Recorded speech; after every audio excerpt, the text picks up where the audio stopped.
YouTube app पर घंटी बजाओ और खबरें अभी तक की हर खबर की अपडेट पाओ।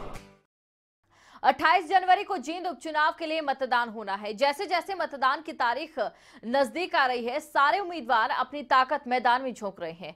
जेजेपी उम्मीदवार दिग्विजय चौटाला को साधु संतों ने अपना समर्थन दिया। साथ ही दिग्विजय चौटाला ने इनेलो के आरोपों पर भी प्रतिक्रिया दी। दिग्विजय चौटाला ने खबरें अभी तक से खास बातचीत में कहा कि इनेलो के ही सुप्रीमो जेल में नहीं है, जेजेपी के संयोजक भी जेल में है और इनेलो की ओर से लगाए गए आरोप बेबुनियाद है।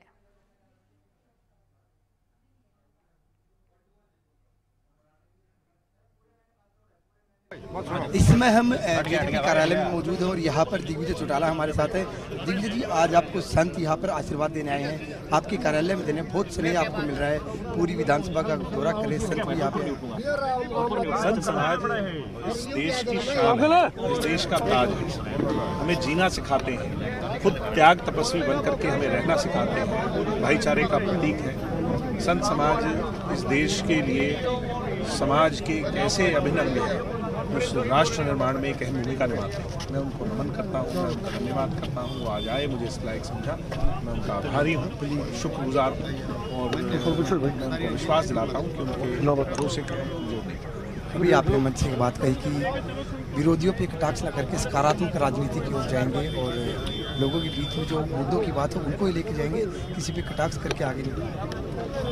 ये तो होना ही चाहिए, मुझे नहीं, सभी को होना चाहिए। कटाक्ष मुद्दों पे तो हो सकती है, होनी भी चाहिए, पर कटाक्ष इंडिविजुअल पे और भावनाओं पे नहीं होनी चाहिए। कटाक्ष होनी चाहिए जो बीजेपी काम नहीं कर पाई उस पर होनी चाहिए, जो सुरजेवाला साहब डिलीवर नहीं कर पाए, विधानसभा जाना चाहिए था वो नहीं जा पाए, उस पर भी होनी चाहिए, मगर इंडिविजुअल पे नहीं होनी चाहिए, पर्सनल लेवल पे नहीं होनी चाहिए।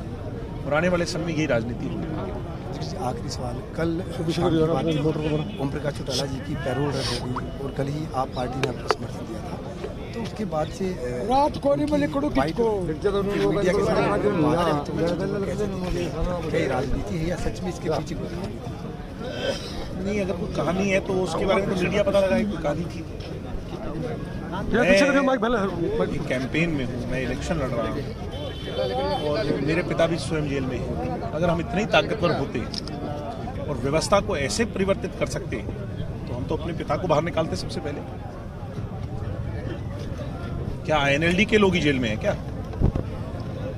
हमारे नेता भी तो, हमारी पार्टी के प्रेसिडेंट भी तो जेल में हैं।